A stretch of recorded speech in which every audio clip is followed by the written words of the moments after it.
Okay, thanks. We have a quorum now, so I'm going to hand it over to Ron.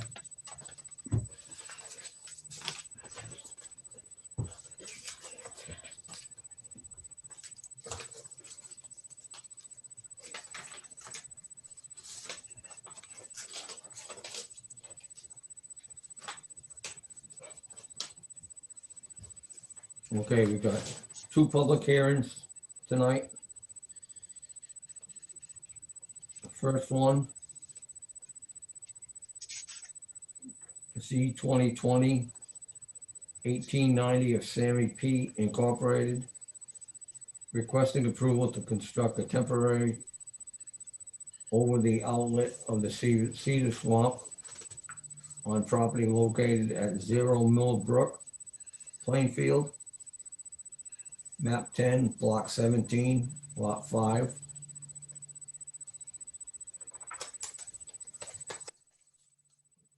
Who do we have speaking for Sammy P? This is David McKay with Boundaries LLC, and also Sammy is on the call as well. Okay, David, would you like me to put you on as host so you can bring up some documents? Yes, please.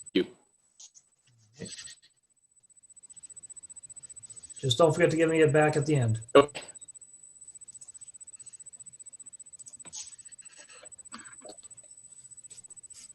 And you are now the host. Okay. We do not have a video for you.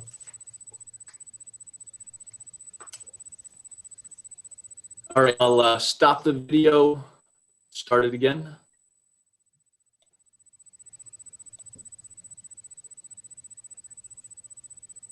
Okay, it says I'm sharing video right now. You're blank on my screen.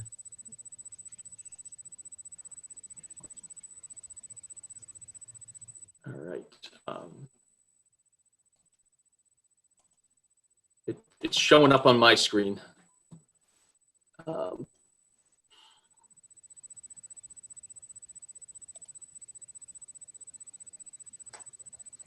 Would it be easier if you brought up the plans on your screen, Ryan? We have your video now. Okay. All right. So now I just need to share my screen.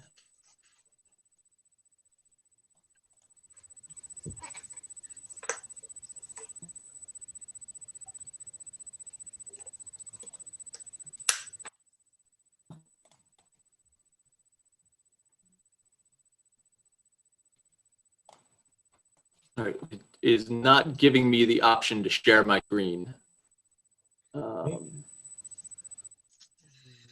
Are the host.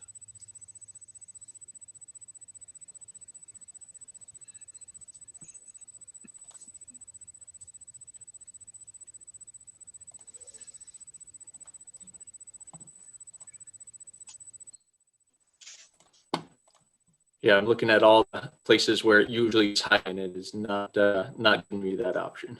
It's not down at the bottom of your screen? No. Huh. Let me see what I can do. Okay. Here we go. Found it. You got it? Okay. Yeah, thank you. Sorry for that. Thank you for bearing with.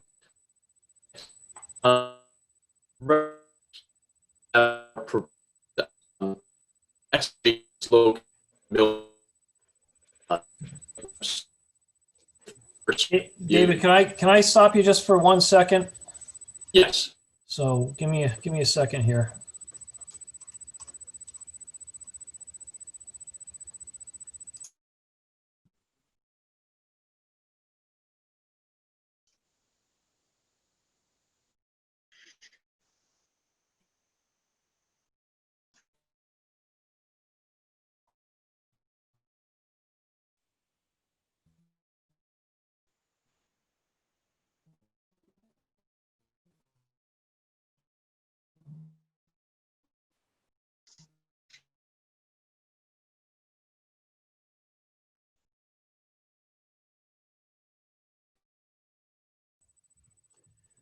Sorry about that, David. I'm having a technical difficulty with my screen. Just give me a second so I can resolve it.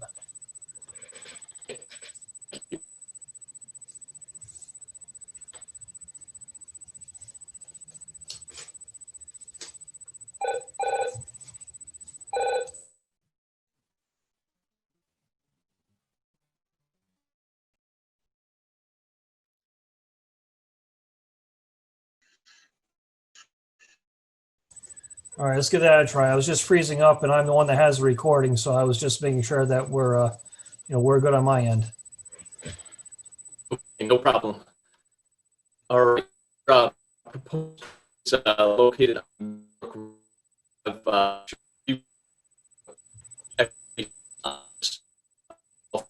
the original excavated site known that are dealing with the first west of the railroad tracks. And then over here, near the Lowe's View Center, we have the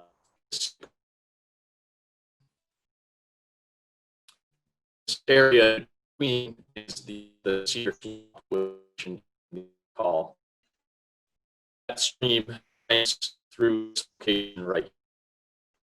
And what we're proposing is to construct a temporary bridge and temporary road between the two excavation areas to allow for off-road trucks to haul material from one site to the other so that the material can be processed in one central location.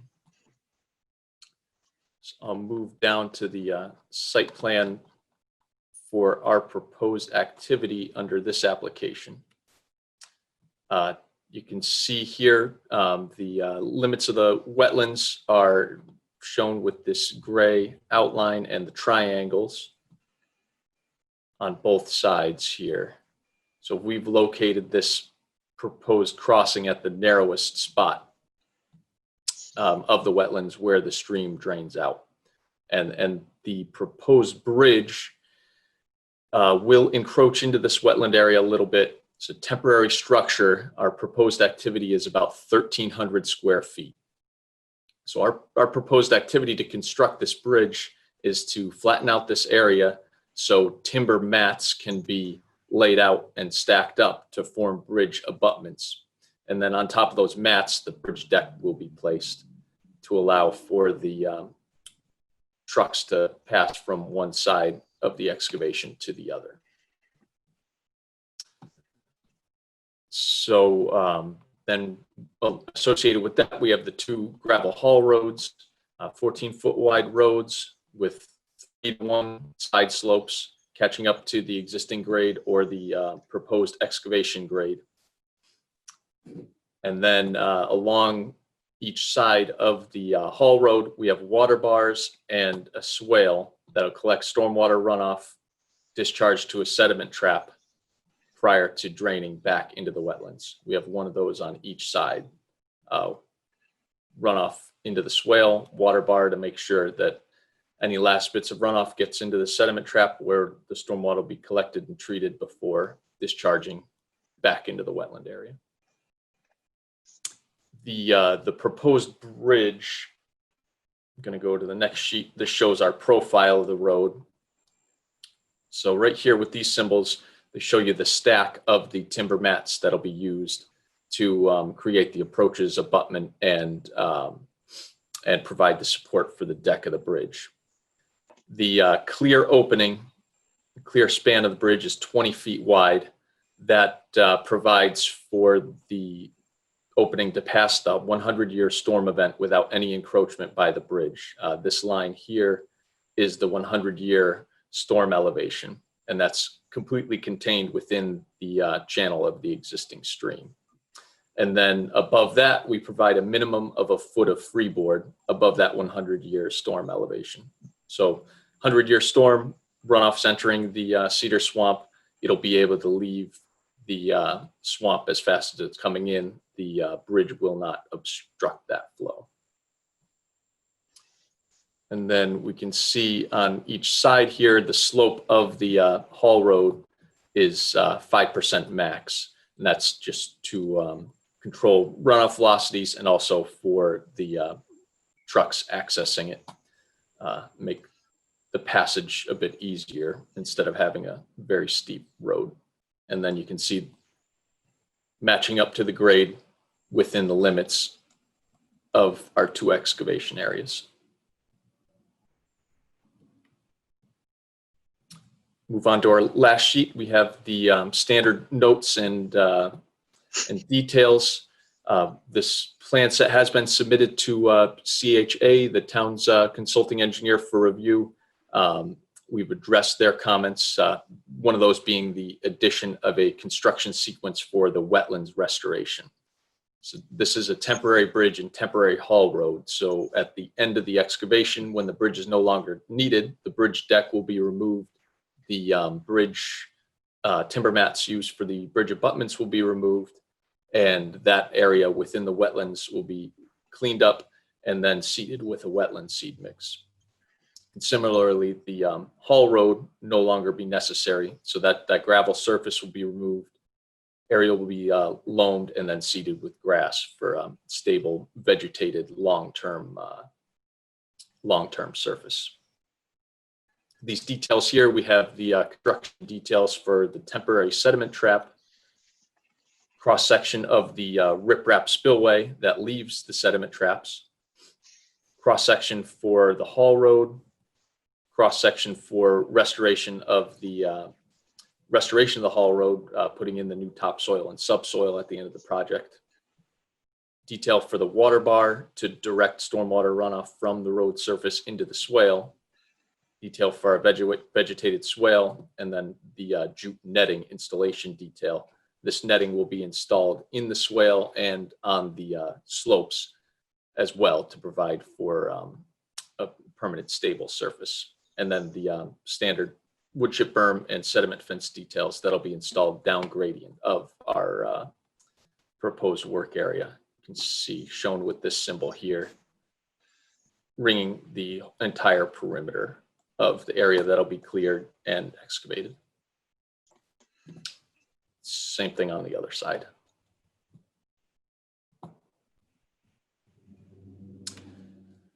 I think that does it for my presentation. If there's any questions, be happy to answer those.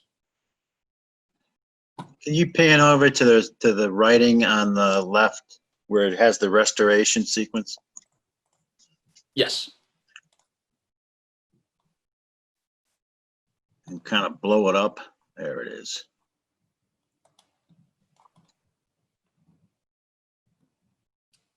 Yeah, so the sequence we're proposing is, since this will be happening at the end of the project, replace or repair any sediment fence that needs to be repaired down gradient of the bridge abutments, remove those bridge abutments and the bridge structure, re-exposing the existing wetland soils that's remaining underneath those timber mats, grade out the slopes to make sure we have nothing exceeding 3:1, and then reseed those disturbed areas with the wetland seed mix. And then mulching with straw, just to keep that seed down until it sprouts. And then once the restoration is complete, that silt fence will be removed.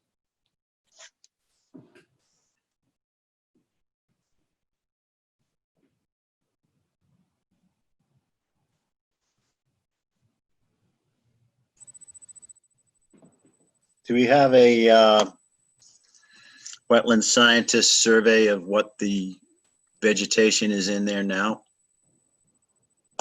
And will the seed mix replicate that?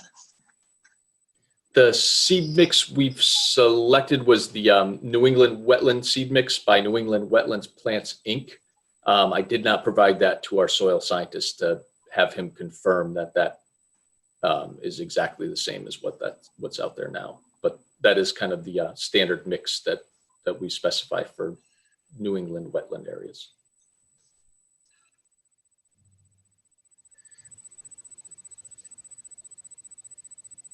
Now, you said this is temporary. What's the time frame? Likely it'll be in the range of 5 years or so. So I have a question for Ryan. When we give an approval, this approval is for a temporary activity. How long is our approval good for? It is good for 5 years. Matches it perfect. So the special permit also runs for a period of 5 years. So this has to go for a special permit. All right, so we have a restoration plan. Is there an estimated cost to it? Yes, we provided a bond estimate with our application. The total for that was $22,905. And should we be posting a bond for that? Randy, we are going to be requiring a bond for the planning and zoning portion of it, so we can roll that into that Okay. bond so that we don't have two at the same time. And then just one other question is, we have to consider any prudent, feasible alternatives. And one of those alternatives is to use the existing road. Why is that not prudent and feasible? The benefit of this crossing is the basically reducing the loaded truck traffic on Millbrook Road. The triaxles that would be required to go on the road would have a capacity of about 20 tons.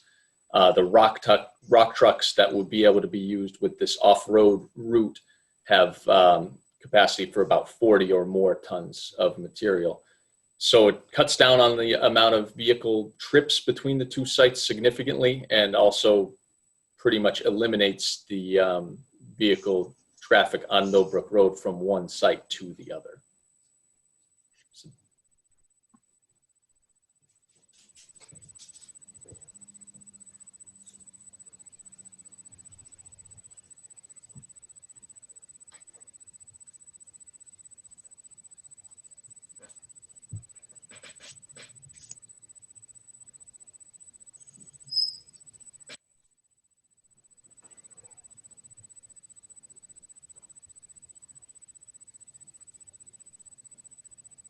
Does anybody have any other questions for him? Is there anybody there against this approval? For or against? Or just ask a question. This is a public hearing.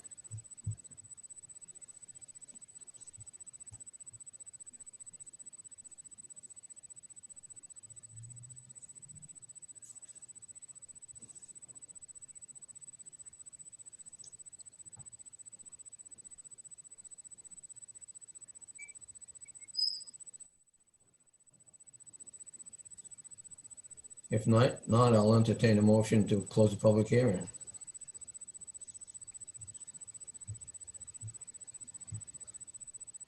Is there a second? Somebody made a motion? Yeah, I need a motion, yes. Make a motion, close the public hearing? I'll second it. Motion made and seconded. Is there any other discussion?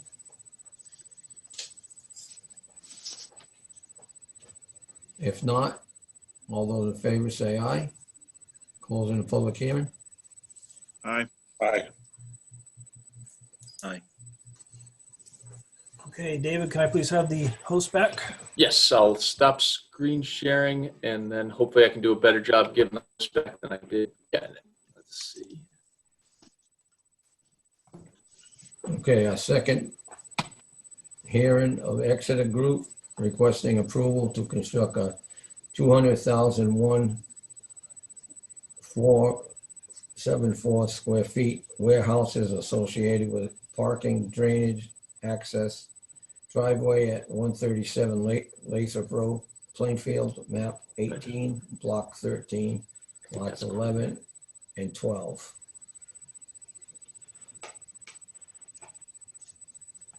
Okay, the hearing is open.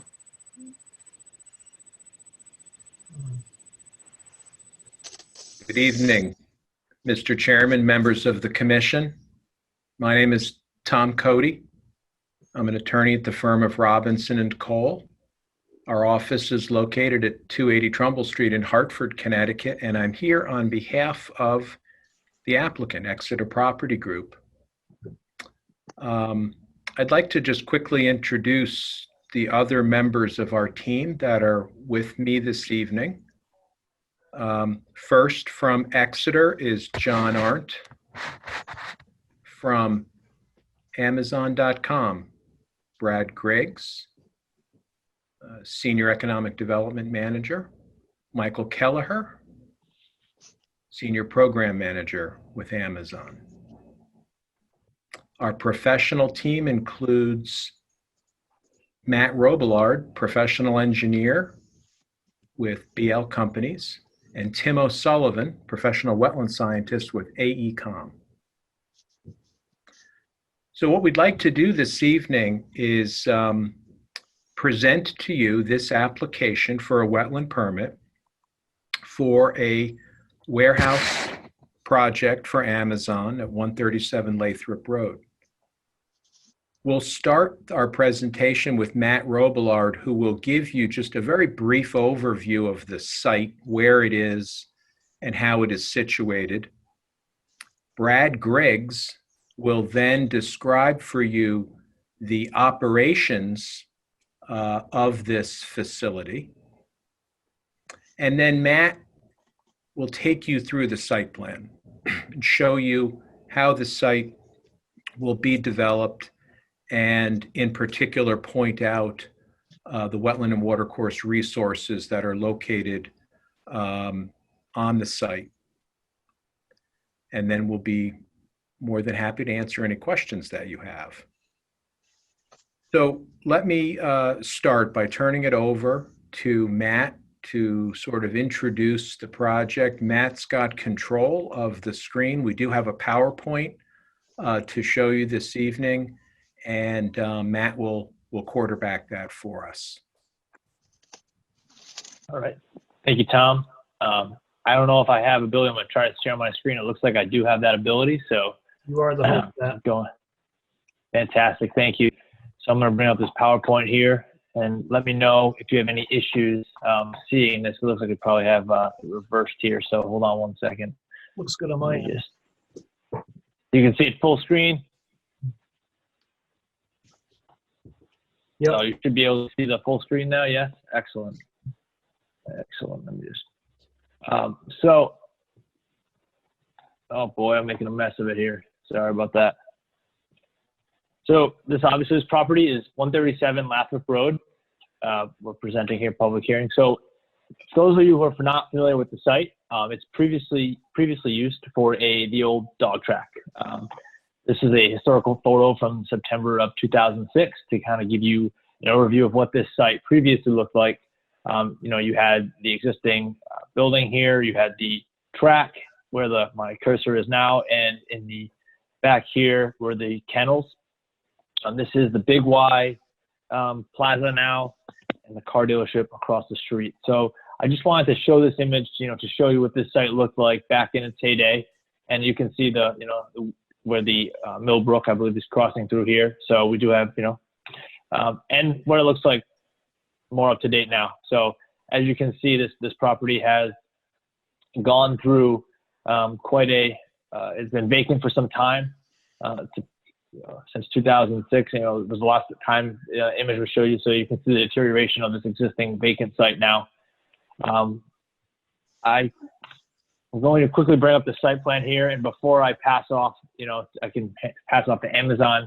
I just want to point out that this to orient you. This orientation has stayed the same. The kennels previously back here, as well as the track through here. So I'd like to pass it off to Amazon right now to quickly discuss just some operations about the site and how it was planned to be used. Thanks, Matt. Good evening. This is Brad Griggs. I'm a senior manager on Amazon's economic development team. Appreciate the time here this evening. Brad, can I just stop you for a second? You sound pretty far away. Oh, is that any better? That's a little much better. Sorry, I did not realize I had the mic tucked up above. What we're looking at here, good evening. I'll start over. Brad Griggs, I'm a senior manager on Amazon's economic development team. My team covers for Amazon the Northeast and Mid-Atlantic region, obviously including the state of Connecticut. And we're really excited about the proposed last mile delivery station that we're here to discuss this evening. What I'd like to do quickly is walk you through a brief overview of a day in the life of one of our delivery stations.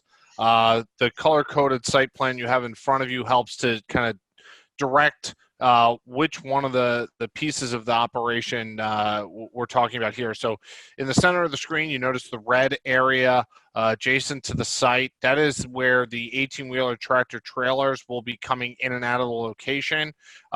There's the loading docks on the left-hand side of the facility as you're looking down upon the location. We have our truck bays in there where the 18-wheelers come in predominantly during the overnight period. I believe we have roughly 15 bays there on site. What we're talking about is, roughly 90% of these tractor trailers will come to the location during the overnight period from roughly 10 p.m. till about 6 a.m. At the same time, on the right-hand side of the facility, our Amazon associates will come in during that same overnight period and park their personal vehicles in the yellow area, go into the building. They will unload the tractor trailers. There will be a conveyance system put in centrally through the facility once it's constructed, and then spill out into the two side areas for the two loading areas as shown here in green to stage for the day's deliveries. Beginning in the late morning, about 9:45, the first wave of van drivers will come onto the location. As you can see here, we have 8 loading zones, 4 on each side of the building, totaling 160 vans per wave. We will have in the blue area vacant spaces for the van drivers to come on site. So the blue area are the Amazon branded vans parked on the site during the overnight stretch. We will have a vacant spaces in that area designated for the first wave. They will park their 160 or so personal vehicles. We'll have enough space for all of them. They will drive the vans into the green loading zones and park and begin loading the vans at that point.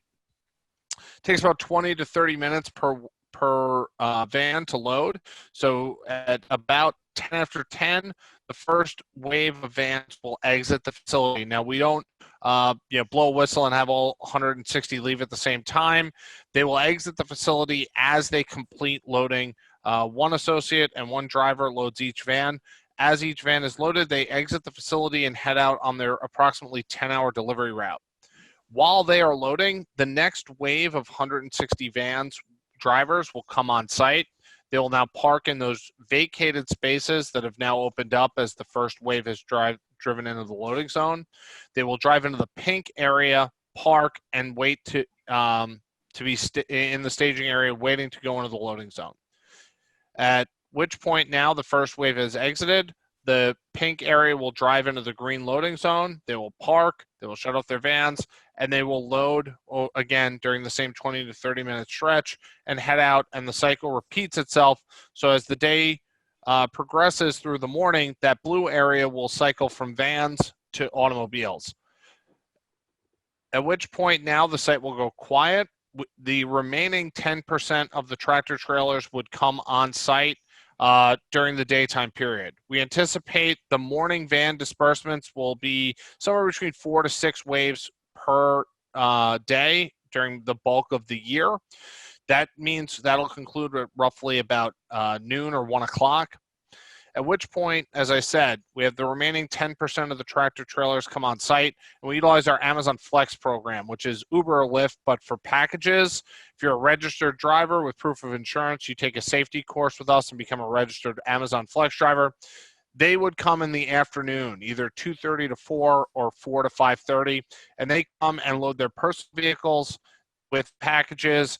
Again, they're given a designated time, drive into the green loading zone, and head out on their delivery route. They do not return to the site unless they have an undeliverable package.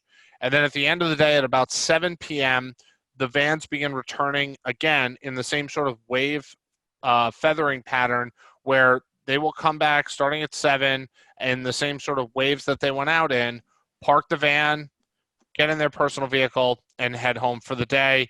And then as the vans return, those personal vehicles leave and the vans repopulate the blue area there. So that gives you sort of a sense of a day in the life of a delivery station for us. Any questions around the operations of the site?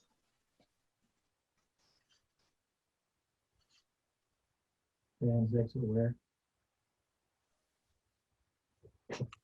I'm sorry, I did not catch that. I'm sorry, Kevin Cunningham, just a quick question. Where do the vans exit? I think there's a green designation. Yeah, so it's the green arrows at the bottom right-hand corner of the site, and then along a little bit further to the top right of the site there, they exit out in those two locations. So the one side of the building in the lower right-hand corner and the top part of the building, those vans will cycle out into that right-hand side of the site there. Thank you.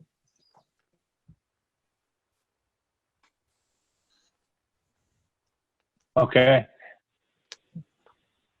So if we don't have any more questions about operations, I'm just going to quickly jump. I need to close that.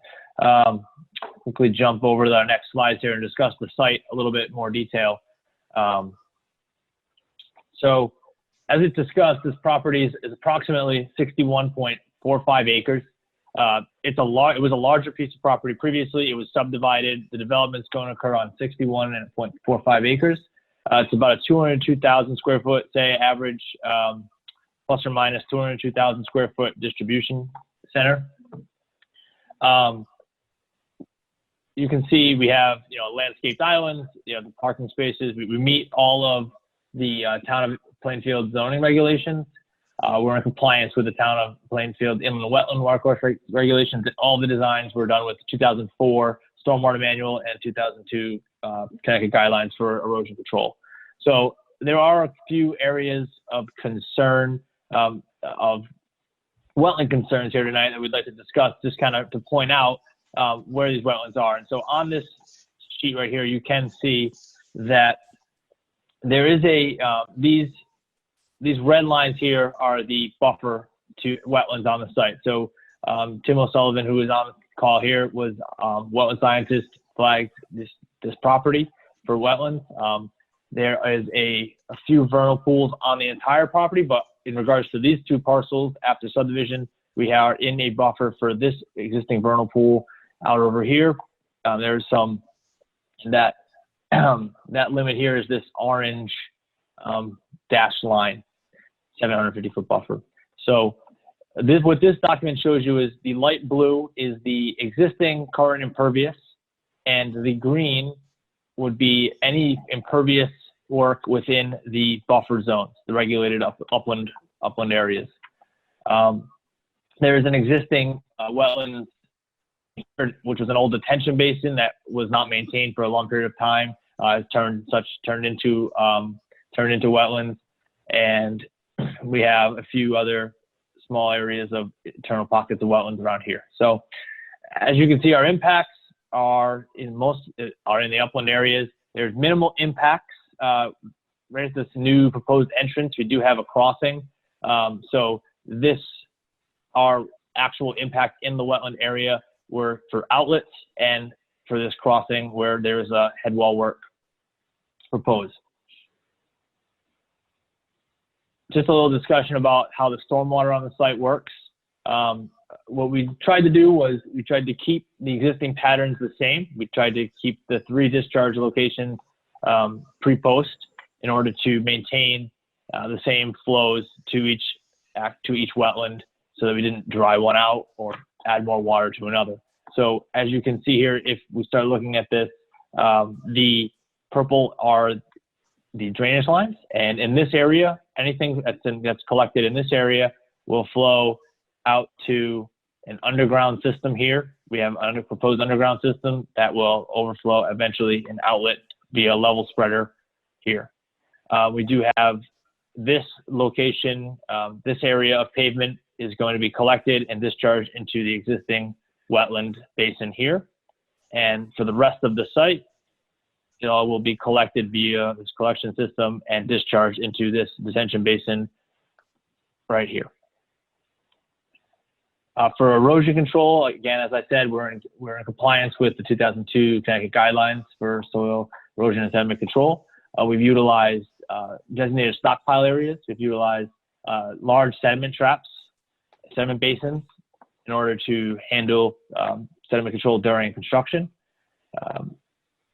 We have identified construction entrances and stockpiles, like I said, and using inlet control devices in accordance with the 2002 guidelines. Jumping through quickly, here is a lighting plan, which shows that we are proposing lighting. The site lighting meets all of the zoning regulations for the town of Plainfield. We do not have any lighting that spills over. We meet all of the requirements. Initially, after submission, this was reviewed by CHA at the request of the commission, as we understand it, and we received these comments already. And some of these comments were in regards to the utilization of existing stormwater basins. And so the request was that we would restore them to their original design from the acceptance from 1975. And that's going to require some maintenance work. So we're prepared to propose that maintenance work to restore them to the existing condition. And we believe that is a maintenance activity. That's not a significant disturbance. That is just getting those elevations back down and removing the solids. We also we're asked that the outlets for those two stormwater basins that we're reutilizing be stabilized further to accommodate for new additional flow, which we are in agreement with, and that will increase our impact minorly. If we're to go forward with that, we will increase our impact in the wetland areas by providing additional stabilization. So we will go through that, and we're prepared to increase our wetland impacts minorly in order to, at the request of the commission and CHA, in order to repair those outlets to stabilize them. So I'm going to hand this back over to Tom quickly, if you'd like to make some closing remarks, Tom, about this property. Thank you. This is Tom Cody again. Before, Matt, before you finish, if you could go back, I just would like to call attention to the area of direct wetland impact that is proposed is quite small. And I just wanted to point out, or have you point out exactly where that's located. And what we've shown on the application is that this area is just 0.057 acres, plus or minus 2,480 square feet. And it is simply to provide the minimal amount of work needed. So Tom, I don't mean to correct you. So that number, I apologize. So the actual acreage proposed on our actual application originally was 0.007 acres actually. And that new number that you have would be our impacts with the additional restoration of the outlets. I apologize for that. That's on our end. But I'd like to point out exactly where those are. So yes, Tom, you're absolutely right. 0.007 acres of actual wetland disturbance. And those are in the dark green here, this bright green locations. They are in this detention basin here, this existing basin where the wetlands are identified. We're proposing to continue to use that basin as it's used today for this property. And by doing so, in order to clean that up, and this is prior to the request, we were planning on going in there and just putting in the new pipe and making sure it was all set and cleaned up. So that would be our impacts on this point. And then again, in this detention basin where the outlet was, so that's just putting that new outlet in and then repairing it, any minor alterations there, as well as this crossing, because there is this swale along Lathrop Road that was identified as a wetland. So our impact would include, as we build this road, some impacts in there. So that was identified in our original application of 0.007 acres of disturbance. That new number you discussed again was if we decided, if we agreed, which we're in agreement to do, to increase, to repair outlets further, that would be that new number, which would be 24 change square feet. Could you answer a question for me? Yes. One of the recommendations we had from our engineer is that both of those areas had to have the sediment removed. Now you're saying the disturbance is only that little green area, but in fact, you're going to have to go in there and disturb that whole area to remove those sediments and the Phragmites and other invasive species that are in there. So what's the real number of the area that you're going to disturb? So for maintenance I of the can't put my structure, pointer up there because it doesn't yeah, work. But it's the right area here. You're you're on talking right about the- now, yeah, that whole yeah, area is yep. going to have to be mucked out. So what is the size of that detention basin? And the same thing holds true for the other one. You're telling us a Right. little tiny amount's going to be disturbed, but in fact, you're going to have to disturb the whole thing to restore it. So the maintenance of those basins, I don't believe is classified as disturbance of the wetland. We I haven't think that- determined that yet, have we? And that's not for you to determine, that's for this commission to determine. And in fact, in many cases, most cases, wetland commissions will determine that these are jurisdictional wetlands. Let me quickly calculate an area for you using Bluebeam. It's going to be rough because I'm going to use a PDF here on the other screen to try to calculate an area for you. And you know, you're saying that the area in green is a disturbed wetland area, but the rest of the sediment basin isn't. I think you're giving us a line of baloney. I'd also just like to add that prior to their request, that was not in our plan. So that's something new that we're discussing that we just Well, received have you been yesterday. in to look at those? They've been Yes. there since 1976, I think, the thing opened, and I doubt they've ever been maintained. So obviously they're going to need to be cleaned out at a minimum. There's got to be a substantial amount of sediment built up over 46 or whatever years it's been. So what would the entire area be for both Yep, those I'm- existing stormwater basins? So both of those basins are 28,346. So it's 28,000, well, plus or minus 28,000 square feet. So that's basin. what we should be saying we're disturbing, not just the little green area. Well, Commissioner Stillwell, if I could just interject, this is Tom Cody again. Sure. We just received this comment. Okay. Well, And despite that comment, Matt, have you been in there to look at those areas? Yes, I walked the site with CHA. Okay, with so let's Katie look at and, the one that's choked with Phragmite. Is there sediment up above the inlet and the outlet pipes? The outlet and the inlet were not buried. They were exposed. They were Not above. exposed. Was the top exposed, the top 6 inches, or was the bottom of the invert we could- exposed? We could see the inverts when we walked out there. We were able to see the inverts of both on the outlet. Was there and the sediment above the invert? No. That's your When we walked answer? the site, Are you when we walked sure? the site, So we if did we not went see over sediment there and above. if we go over there and do a site walk tomorrow, we'll be able to confirm that the sediment in that pond is not above the invert. So I remember seeing, to my memory, an outlet right here. This is the outlet. And I Right. remember seeing the pipe. And I remember there were some trees down in the area because we just had some big windstorms. And I remember seeing the outlet pipe. I can specifically speak to this detention basin as well because I walked this as well. And I will tell you that I saw the outlet pipe up here and a tree had fallen right on top of it. You could see the tree had come down because we did have those windstorms, but sediment was not above them.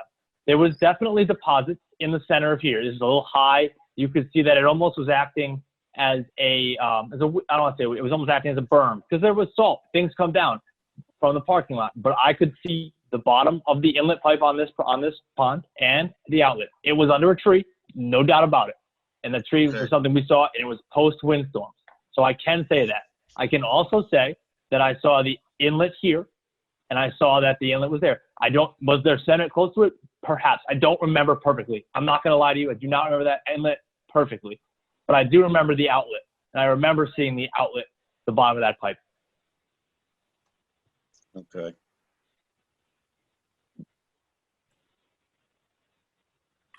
so, And it was discussed. Absolutely. So go ahead. I'm sorry.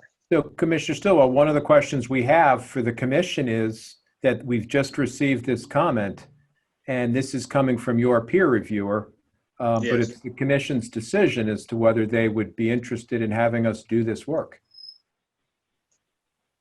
Cleaning out the sediment basins? I think it would have to be done. Well, I think And like I say, you're calling the one little corner where you have it dark green, work in a wetland, but if you're gonna have to clean out the whole thing, it should be the, what did you say, 27,000, 28,000, correct. 28,000 square feet Yes. of work within a wetland. If the commission so decides that it's not considered maintenance work, then I would argue that you would have, yes, then that would be at the discretion of the commission, I guess. I'm I'm not have sure. to discuss. And you know, we're not, I don't, at least myself, I'm not set in stone that these are or are not jurisdictional wetlands yet. The other thing that I'd like a clarification on, you said you want to redo these sediment basins or former sediment basins and put them back to their original design? At the request of CHA Which- included 1975 approved plans that were filed with the town. They had Yes. bottom elevation design elevations. And so when we resurveyed, we have different bottom elevations. So their request to us was that we restore them to what the town accepted in 1975. Well, we approved something in 1975, I'm sure, but it's 2020 now. And if you're going to restore these basins, they need to be restored or reconfigured to meet the standards of today, not 1975. Let's face it, the Clean Water Act and the Wetlands Protection Act were just signed into law in 72, so it was still very new to everybody. And did you reference the stormwater quality manual? Is that DEP's stormwater quality manual? Yeah. In there for a wet detention basin, there are other recommended components now that might not have been in effect when this was approved. So we're not approving something that was done in 75. We're going to approve something that needs to be done in 2020. And the most recent version of that manual has additional components of a wet detention basin that should be incorporated into this. For example, wet ponds, they all have a forebay now. So we should have a forebay. The forebay should have the appropriate size as determined in that wetlands stormwater manual, the quality manual. You should have something in there like a Gabion basket with stones to filter out floating solids like straws from McDonald's and cigarette butts. You should have a pond bench or an aquatic bench around the outside that those don't have now. So I just need to interject and just point out that those existing detention basins are not used for detention of the facility. So of the proposed development, we're matching what was there previously. We're not increasing to that basin. So we're matching pre and post at the basin. So the request to repair them and to bring it down is just, we're not adding anything additional to that. We're matching pre to post. That's part of the part of the standard. So while I agree, those are all features that are added to brand new detention basins. In this situation, we're not proposing to create brand new detention basins. We're proposing to match our flows leaving the site to those basins. So we're not proposing to increase Are you familiar with capacity. Chapter 10 of the Stormwater Quality Manual that deals with retrofits for redevelopment? I am familiar with it. And Certainly, they yes. certainly do recommend that retrofits, when they're feasible, should be done. I mean, like I said, we're not approving these basins for 1975. They need to meet the standards of today. So at a minimum, you should be adding forebays, filtration to take out floating solids, an outlet structure, a weir wall or a riser that slowly releases, and stable outfalls, which I think you are proposing. They need to be updated. We can't just go use something from 1975. Certainly. So I will point out that we use hydrodynamic separators prior to these being discharged into these basins to filter out TSS. So we meet the total suspended solids removal ratios by utilizing hydrodynamic separators on the site prior to those flows outletting to the pipe. So we are in compliance. We're in order to not modify these structures and have such impact inside these basins, we're proposing to utilize in this location, I can pull up on the stormwater plan. Hold on one second. In this location right here, we are proposing hydrodynamic separator. So this hydrodynamic separator treats the water prior to its discharge. So I am in agreement to absolutely have to treat the water and make sure we get suspended solids out. And we're proposing to do so before using this method, hydrodynamic separator. Could you have detail on that we can look at? We do it. Hold on one second. Let me pull up on the other screen here. Does that perform the same functions as a 4-bay would? So it removes the total suspended solids as, a 4-bay would do that, right? It would prevent things from getting into let me pull up the detail sheet for you.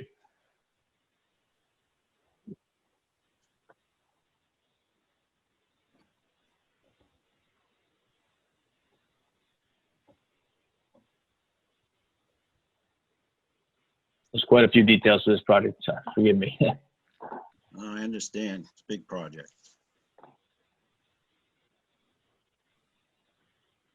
I'm just going to pull this over here so I can walk through. And this is a very large file, so it doesn't load very fast.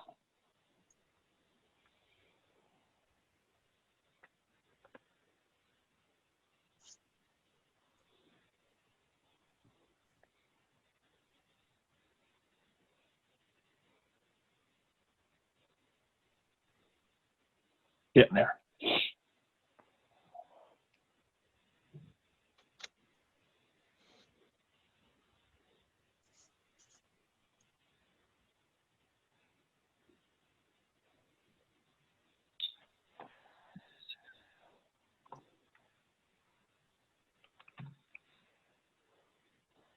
Nope.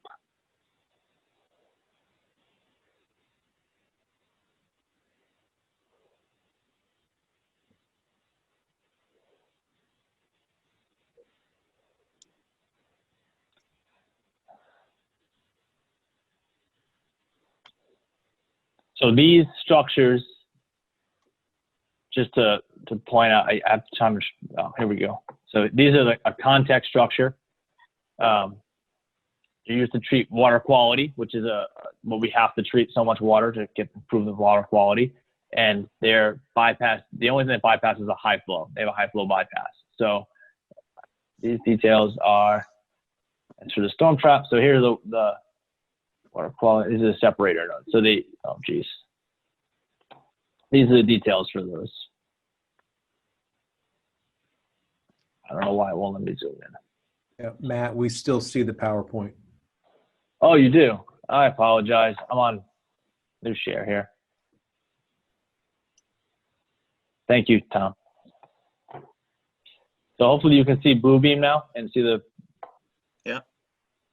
So these are the structures here. They're designed by Contact, a widely accepted product here that we use all throughout the state often.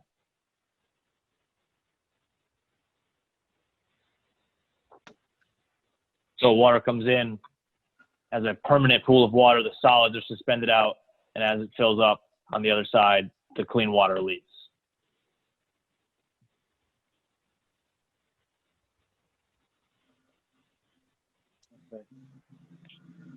And how many of those are in there?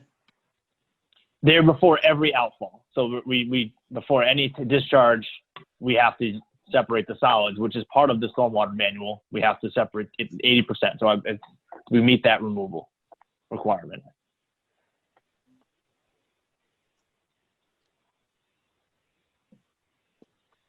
Okay. So yeah, it's an 80% total suspended solid removal requirement, and we meet that. And that's how this works. So we're not proposing to just dump plastic straws into the detention pond. Okay. Matt, could you also describe for the commission other aspects of the stormwater management treatment train? I mean, for example, having catch basins with sumps would be an improvement. So can you describe those improvements over the existing conditions? Yeah, absolutely. You're correct. We have catch basins with sumps, which allow for sediment to come out, to settle out before it's discharged. Like you said, we're utilizing the water quality treatment of the hydrodynamic separators. We're using hooded deep sumps, if you see these, so we're putting hoods on them. We have a proposed sweeping program, which does its best job to try to keep solids out, and the hydrodynamic separator. So those are the three methods that we're utilizing, are the hooded sump catch basins, the hydrodynamic separators, and then a sweeping program, which is a vast improvement upon the current condition. So Matt, regardless of the existing conditions of the detention basins, the proposed application would be an improvement in stormwater quality, wouldn't it? Yes. Absolutely. The water leaving the site today with this design will be cleaner than the water leaving the site currently. Right. Which is the intent of the manual and the design regulations. Right. And so I think the question that we've just been presented with then is the comment from CHA, which is that they're recommending that the basins, the old basins, be mucked out. And so I think the question then is what types of improvements would that add for water quality? And is that something that the commission wants us to do? Because the comment really went to you from CHA.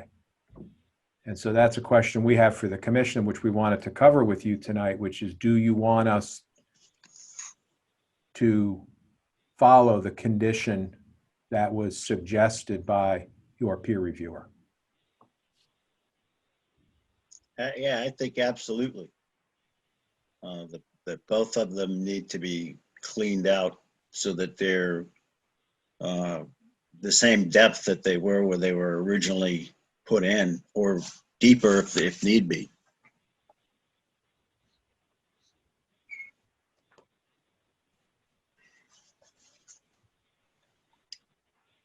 So the question remains, when we do, originally we were not proposing that. So our impact did not include cleaning out those basins. So that's a modification, would be an alteration to our plan.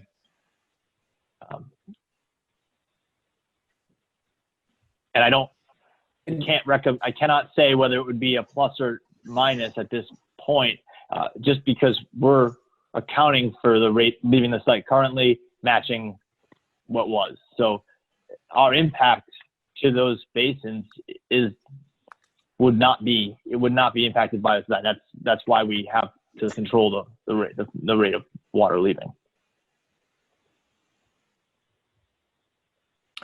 So if the commission's preference is that we do this, we can revise our application to include this work, and we can provide you with the specific number as to what the area of activity is. And if you consider it to be a jurisdictional wetland or not, we can give you that number of what the area is. It's certainly in the nature of a maintenance activity, and not,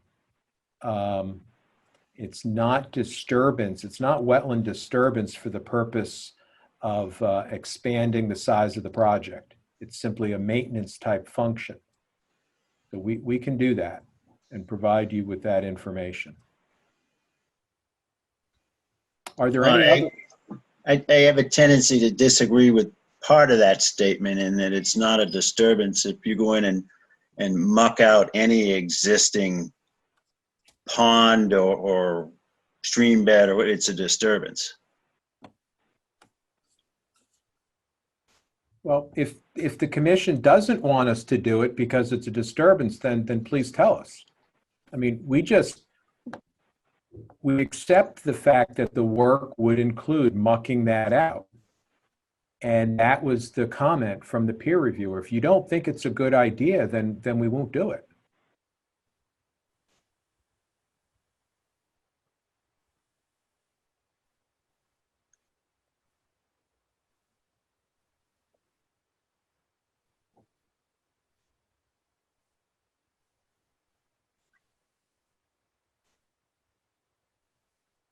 You got anything you gotta say?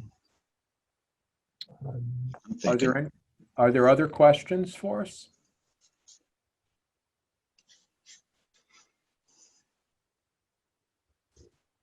What do you look at those two wetland areas as?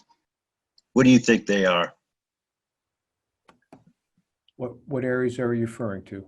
The two existing old, I guess they're abandoned detention ponds. What do you Now, consider Tim- those to be? I would, Tim, are you available I would ask Tim to classify O'Sullivan that? question. Yeah, this is Tim O'Sullivan, wetland scientist with the ECOM. My opinion is they're detention basins that were constructed out of what would have been uplands previously. Nobody would really know if there is it possible that there was an isolated wetland there? Yes, it's possible. But given the landscape position and their immediate surroundings, I would say it's likely that there were basins that were constructed out of an upland.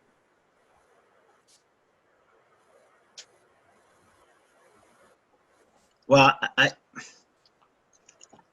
haven't been around here for a while. I have to agree with you. Maybe prior to the dog track, this was just farmland. And there were probably some other wetlands associated with the farming operation that went on there.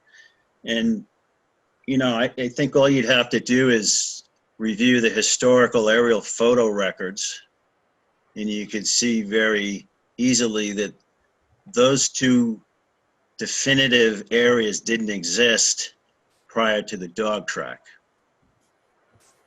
So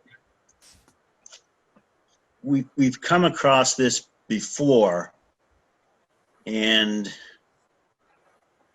I think the situation is, have they been abandoned or have they not been abandoned? If they've been abandoned, then they would revert back to it being a natural wetland.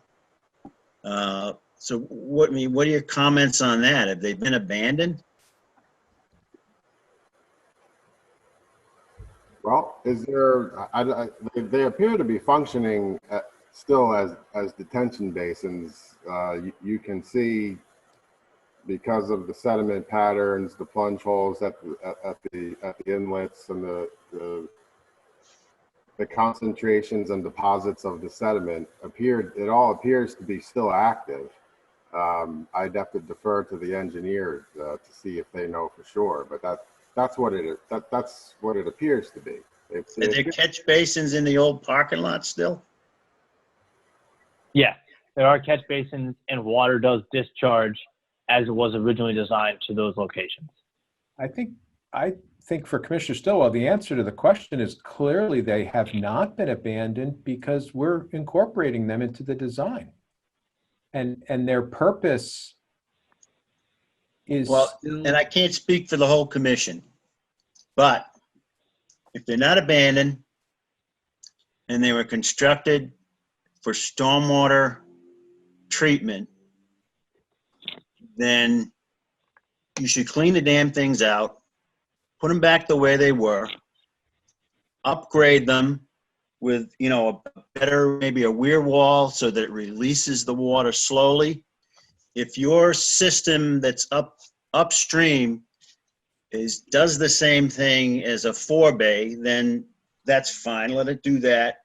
I'd like to see an aquatic bench in it because that's the way they design them now, and just treat them as a non-jurisdictional wetland if you would be willing to upgrade them to improve their function.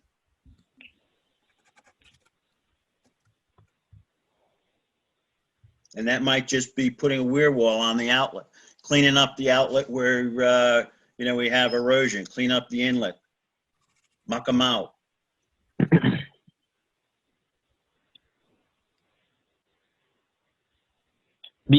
The construction of all the things you're talking about becomes possible if we muck them out. If we restore them to their existing condition, it's likely we could, those features theoretically could be applied to these structures.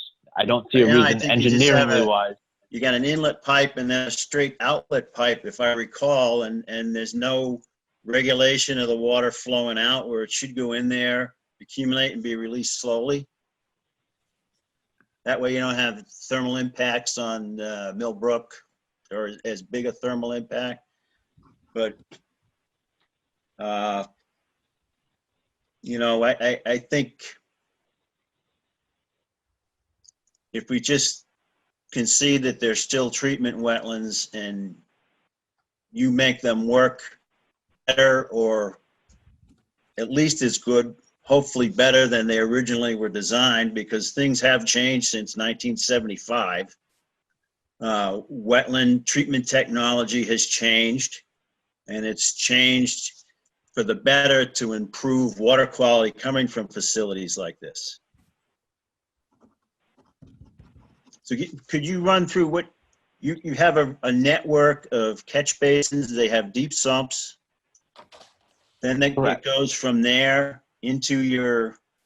Yep. So, for example, I'll just talk about this one location because it's pretty small. This is a smaller location here because we were trying to take advantage of these existing, currently operational stormwater basins. Water is collected through catch basins, like you said, with deep sumps and hoods to prevent anything from getting through. And then it's flowing to what we call, what's called a hydrodynamic separator, which acts as a water quality volume treatment, which is what you're discussing with the 4-bay, right? And it flows through here, and then it's discharged into the basin. So it's pre-treated before it's discharged. We were leaving these basins, again, in the order they were, and that's why, you know, we didn't propose currently any real improvements, except for we did have some, like I said, outlet disturbance here, which we were armoring, just providing some additional armored support for the water. And that same system is the same throughout the entire site, except for in the case of this side of the site, which I believe, you know, south end here, where there is no existing detention basin to utilize. So we are utilizing an underground detention that will eventually settle out, fill up, and discharge via a level spreader to the wetland right here.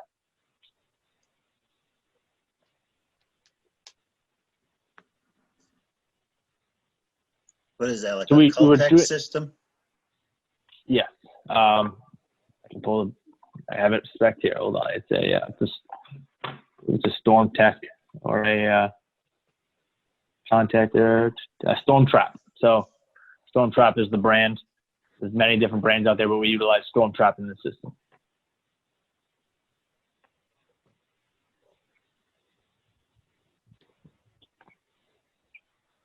So the Storm Trap system is identified in the dashed line.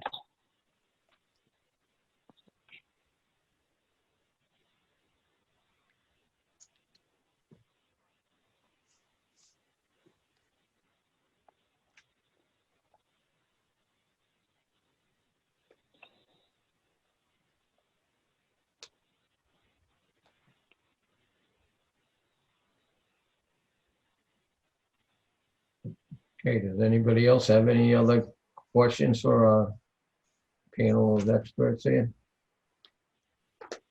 Don't forget to open up to public. What's that? Don't forget to open up to public. Could I ask a question going back to operations, please?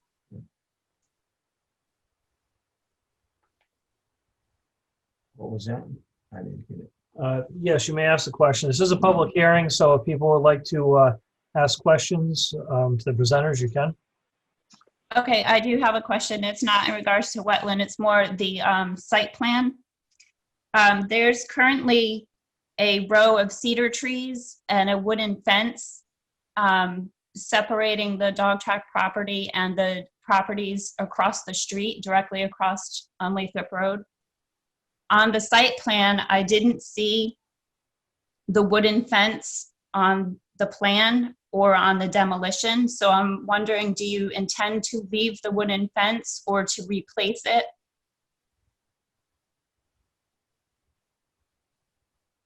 Mr. Chairman, could I just ask if the speaker identify themselves?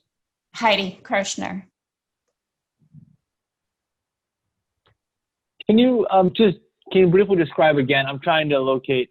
Can you clarify the location of the fence? I'm trying to identify where that would be. I apologize.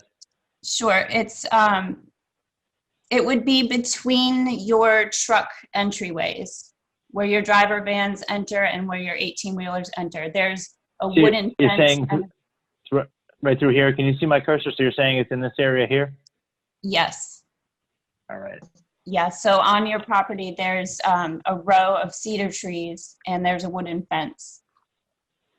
And it's Our limit of this. Oh, go ahead. I'm sorry. Let me cut you No, off. go ahead. I was going to say our limit of disturbance. This is with this LOD line. We were not proposing to do any disturbance inside of here. So there's a swale here. We're not proposing any work beyond this line along the Lathrop Road property. And the minimal disturbance here would be for utilities, which is why you see this LOD, our limited disturbance line, jot out. So currently, I do not believe we're proposing to remove that fence. Okay.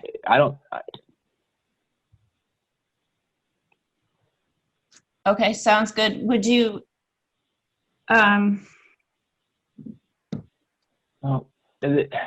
Actually, I'm looking through our demolition plan now just to try to be clear on that, but I do not see it on the LOD right now. So no, I didn't see it.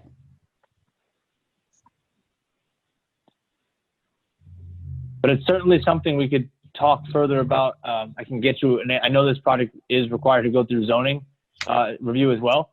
So I think that I can definitely have a more detailed answer. I can do a little bit more because I don't have a great answer for you right now. I apologize. So I would be happy to get back to you and confirm that if that's something of a concern. It is. Thank you. I would appreciate it because the fence, it is, it's a bit deteriorated, but it does serve a purpose as well as the trees do. And I saw that you were going to leave the trees up. I think that's wonderful, but I was concerned about the fence also. Now seeing how close the building is to the road. I'm also, is there a possibility for a different entrance for your 18-wheelers instead of on Lathrop Road?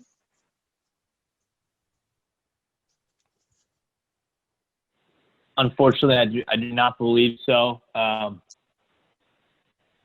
That's operationally, that's where that entrance needs to be.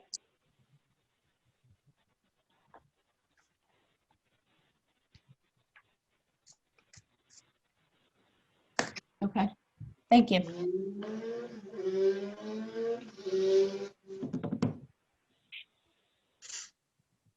Okay, is anybody else out there that wants to say something for or against?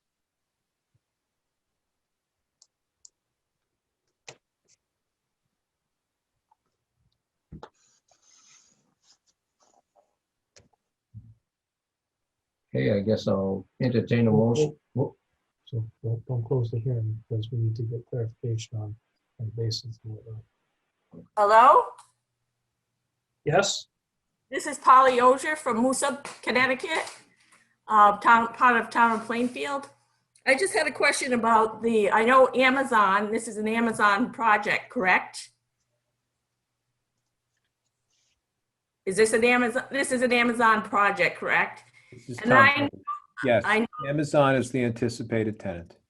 yeah, I know that they propose that they're 100% eco-friendly and they do everything to protect the environment. My concern is, will you raise the temperature of Millbrook Pond, Millbrook, and what effect will it have on wildlife there? And that's a concern of mine, that it alters that and has an impact on the fish and whatever of the aquatic life. And I know Amazon is a big component of the environment, so I wanted to know where they stood on this. Before Amazon jumps in, 'cause I'm sure maybe Amazon would like to say something. I can speak to underground detention systems. Do show evidence of dissipating temperature rise. So we're doing the best feasible extent possible to utilize systems that will negate any temperature rise. And the above ground systems that currently exist today, we're matching, as much impervious area that currently goes to those locations, we're matching that. So any new impervious will not go to those current, any new impervious area that we generate with this new site will not go to any of the existing basins. So that, all of that flow will end up in the underground system. So theoretically, additional temperature rise should be negligible, if any, I would anticipate, based on the systems we're proposing and the way the site is designed. And I'm just concerned because, even just a little rise in water temperature alters the aquatic life for sure. And, there's going to be a lot of paved surfaces and stuff which raises water. It causes, if a vehicle leaks oil or something, all that stuff goes into the wetlands. And I'm concerned about, what impact that will do to existing life.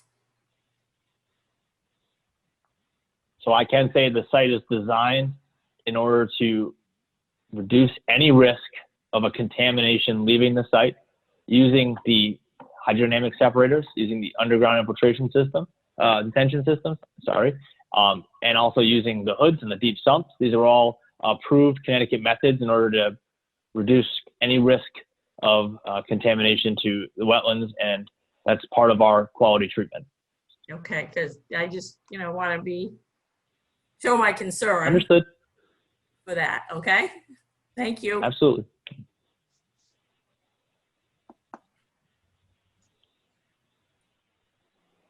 Is there anybody out there that has anything else to say? I just have a quick question, if I could. Your name, please? My name is Judy Kirschner. I actually live right across the street. My question is just with regard to the aforementioned row of trees and the fencing again. Would it be possible to extend that fence, because we are right across the street from this proposed warehouse, and I can just imagine that there's going to be a lot of noise from backing up trucks, and I'm not sure, if that's going to go on through the night, but that fence, if it could be extended further along to at least extend to the end of the building or the structures where the trucks are going to be, to block noise from reaching our homes across the street from this property, that would be something that would be appreciated. This is Tom Cody. Let me just address that quickly. Matt Robillard mentioned a few minutes ago that we do have to appear before the Planning and Zoning Commission for a site plan. And, questions of noise and the fencing perhaps are more appropriate for the Planning and Zoning Commission. Certainly. We would be happy to look at this and try to enhance the screening that's included in the application. And so we will definitely look at that and let you know what we're thinking we can add to the current plan. Okay, thank you very much. You're welcome. I just want to add one thing, just really quick, and maybe this gives you, and definitely we could talk about it further. I will say that this truck yard is graded lower than the street in order to mitigate noise. So I know it doesn't answer all your questions, and we're happy to address those at the planning at zoning, but just maybe give you a little peace of mind. This is designed a bit lower in order to reduce noise to the surrounding neighborhood. Okay, thank you very much.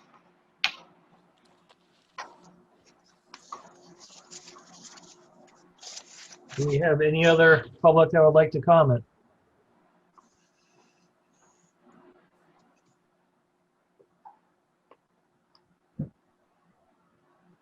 Okay, hearing none. Matt, as there are some issues with the basins, would you like to keep the hearing open tonight so that you can look at those and possibly address them for next month? This is Tom. Yes, I think the answer is that our team would appreciate the opportunity to respond to the questions and comments that we've heard tonight. And I think we would ask the commission to keep the hearing open and continue it so that we can come back to you and give you that update after we've had a chance to look at the plans more closely and consider these comments and questions. We'd appreciate that. Okay. So if we can get a motion to continue.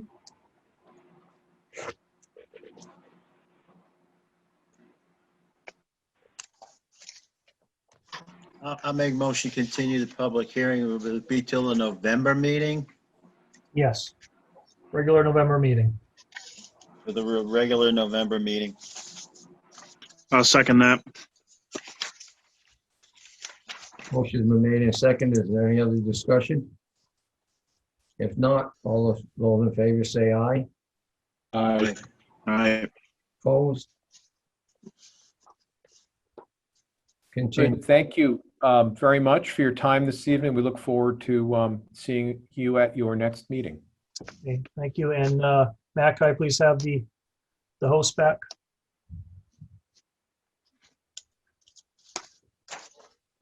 Yes. Oh, I move hosts. That's a great question. So just go to my square and go up to the upper right-hand corner and you'll see the three dots. Hey, host. Got it. All right, thank you very much. And we'll see you next month. Okay. Thank you.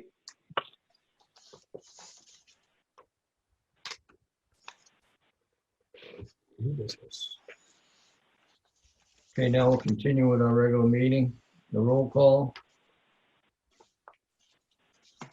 Joe Campbell, Randy Stillwater. Joe Campbell. Tommy Sinkowitz.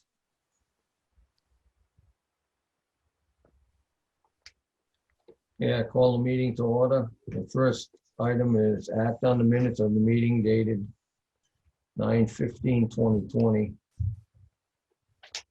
And as you're reading it, I'd just like to point out that there was an error on those minutes for the public hearings. The public hearing, I believe, stated October 13th when it is actually tonight, which is the 20th. So those do have to be corrected.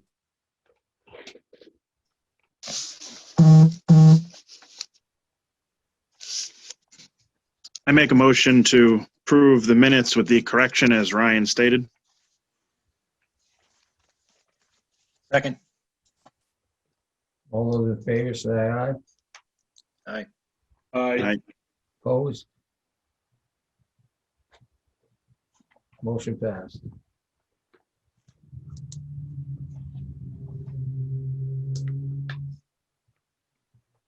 Okay, unfinished old business of Sammy P. Inc.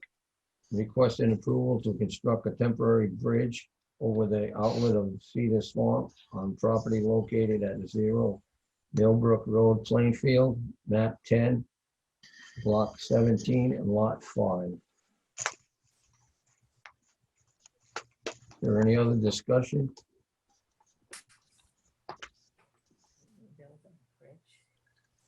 The only thing I think a wetland scientist should review that restoration plan and just make sure that the vegetation community is being adequately replicated once they restore it.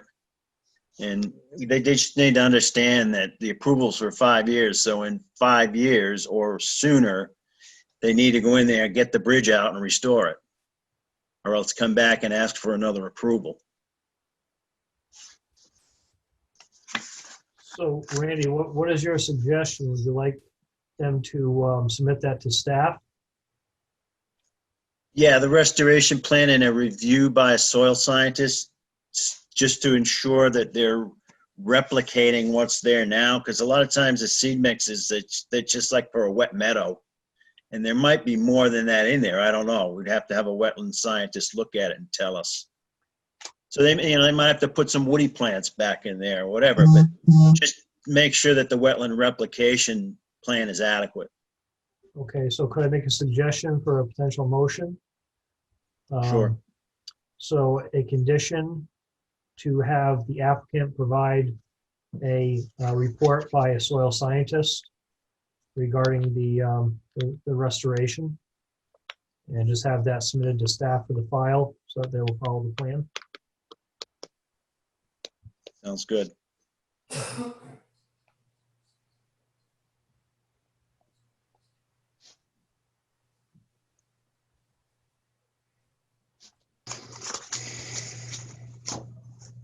Okay, is there a second? Seconded. Motion been made and seconded. Is there any other discussion?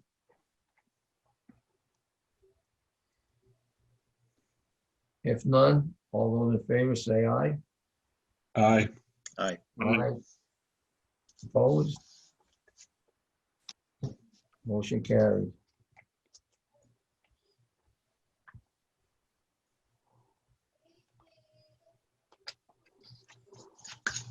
Okay, our next item, Z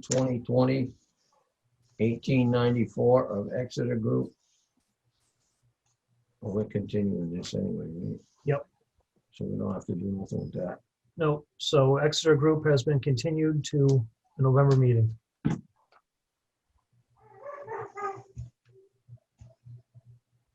Okay, new business of KAG Development LLC requesting declaration ruling with no jurisdiction for subdivision on Sterling Hill Road, Noosa. Hey, come here. Do we have anyone, Who was that, Ryan? do we have anybody to represent? Yes, David Held. Okay. Yes, yes. For the record, David Held, professional engineer and land surveyor with Provost and Rivero. So what we're looking at is a 30 or so acre property. We're Hold proposing on, to Dave. divide it. What was that? Would you like me to make you host? Sure. Okay, hold on a second.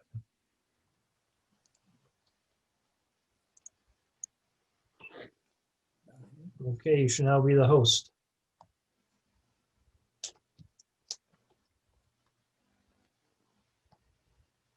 Okay, can everybody see the plans up in front of them now?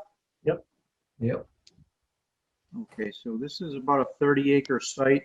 We're proposing to divide it into 7 residential building lots.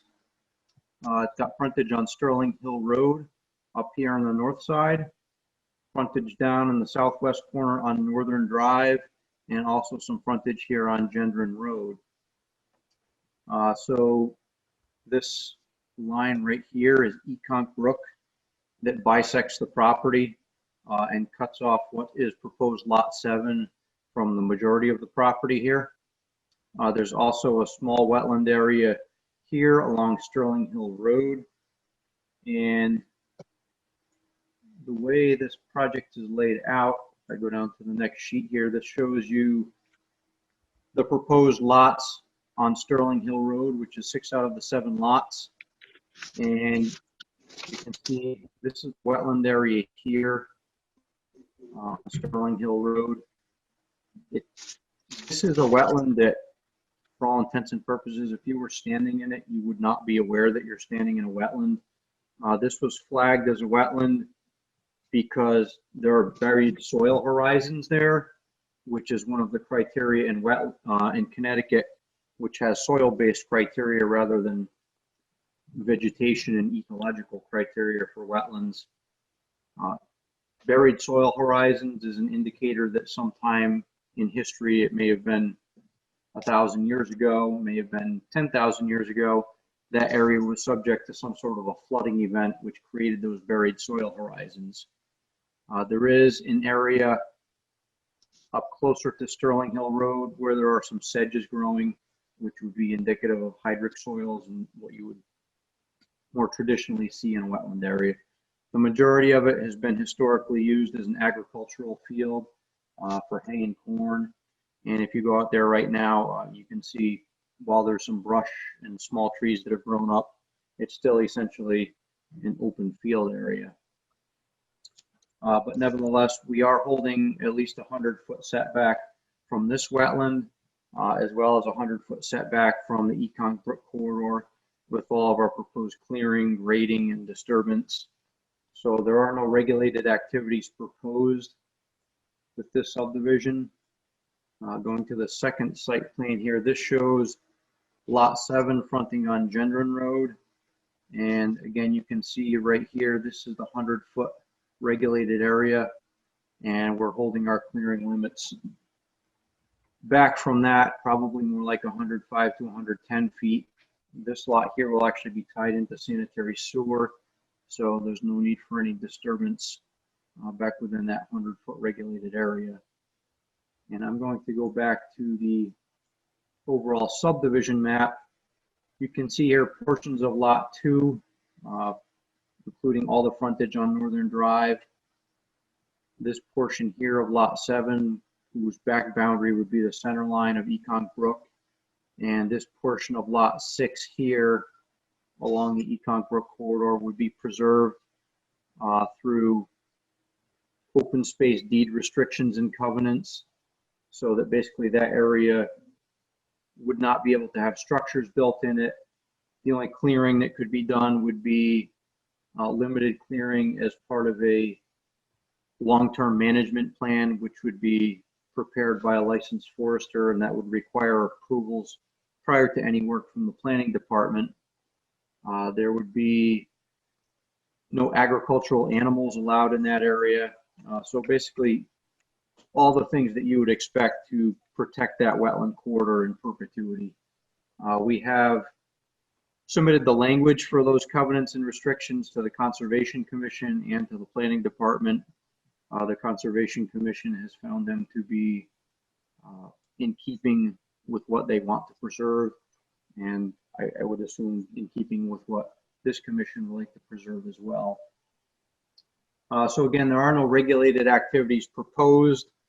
That being the case, we are seeking a declaratory ruling or a finding of no jurisdiction, which we could report to the Planning and Zoning Commission so that they could move forward and act on this subdivision application. So that's all I have to present, unless there's any questions that the commission members may have.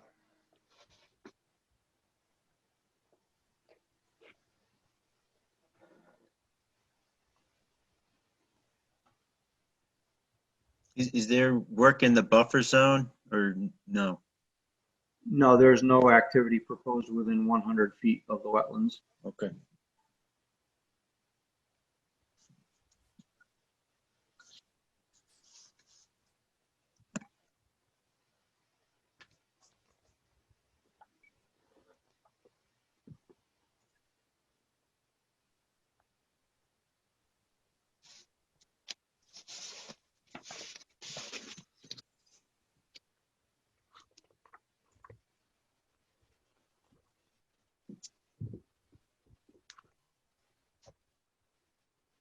Is there any other discussion? Ryan, you got any comment?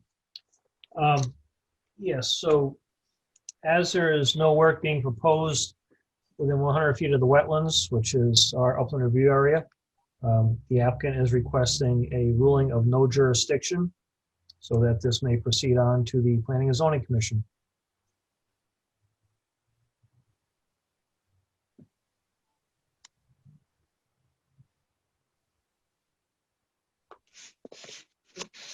So we make a motion to approve or to just say no jurisdiction? No jurisdiction. So Make a basically- motion, no jurisdiction. Okay. Seconded. And motion is made and seconded. Is there any other discussion? If not, all those in favor say aye. Aye. Aye. Aye. Opposed? Motion carried.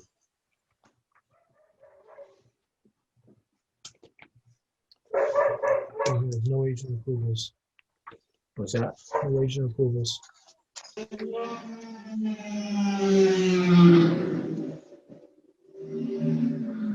No agent approvals. Citizen participation. I'm sorry, Dave, could I please have the host back?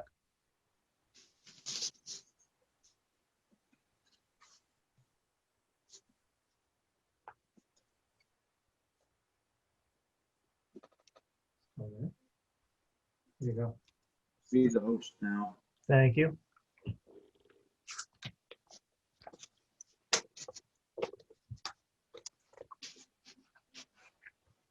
Thank you. Okay. Correspondence, We have no correspondence this month. complaint. No complaints. Okay. I'll entertain a motion to adjourn. So moved. Second. All those in favor say aye. Aye. Aye. Aye. Meeting adjourned.